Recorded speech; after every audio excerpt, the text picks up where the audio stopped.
Hi folks, got a simple beer review here from one of the Beerjerk beers. If you're not sure what the Beerjerk program is, have a look at my other video. There's obviously actually no beer in this bottle, and I'm not going to be drinking it on camera. One of the reasons for that is that I'm really not sure whether these video reviews are going to be worthwhile doing. The other reason is that they recommend pouring this beer in a particularly long-winded way, which takes about 5 minutes. Essentially, there's a video which I'll try linking below, but essentially you pour it into a long, tall glass to get the maximum head, and then let it settle for 2 or 3 minutes. Pour in another dose of beer until you get the head up again, and then you top it off. So the whole thing takes about 5 minutes. This is supposed to make it taste better. Whether it actually does or not, I have no idea, but that's what I did. But that would make for an extremely boring video, sitting there and watching a beer settle for 5 minutes. And there's already a video online from the Victory people showing how to do that, and discussing exactly why it's supposed to be a good idea. So I'll leave that there.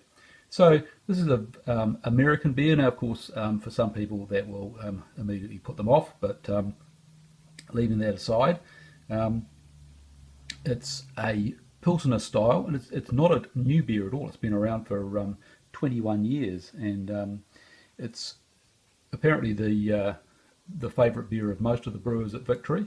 And when it was introduced, it sounds as if beer in America was pretty much like beer in New Zealand, full of pretty bland, mild lagers, which people tended to drink ice cold, and they really didn't taste of much at all. This has a lot of hops in it apparently, which initially made me think, oh, it's going to be one of those over-the-top, super hoppy IPA style beers.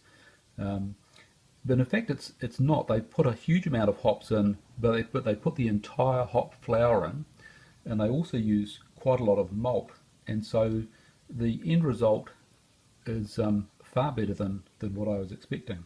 It's 5.3% alcohol by volume, so it's not a huge beer, but it's not a really low alcohol one either. So there's a bit of body there from the alcohol, but I found it I really enjoyed it. I was really surprised. It's got a really nice, tasty hop flavour without the big bitter hit that you get from a lot of IPAs, and unlike a lot of beers where they've got a lot of hops and a lot of malt, and it really seems like a bit of a mishmash. It's a sort of bit of a mixture of an IPA and a stout, or a lager and a stout or something. This really seems to work, and I guess it's an illustration that it's been a popular beer for a long time, and perhaps that they genuinely do put a lot of high class ingredients into it. But if you're ever in the States and get a chance to try some on tap, I'd highly recommend it.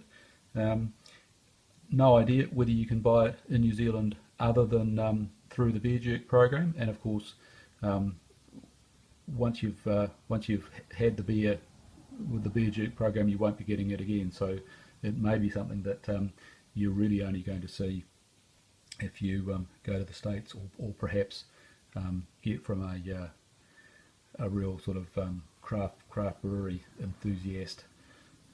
enthusiastic retailer of some description.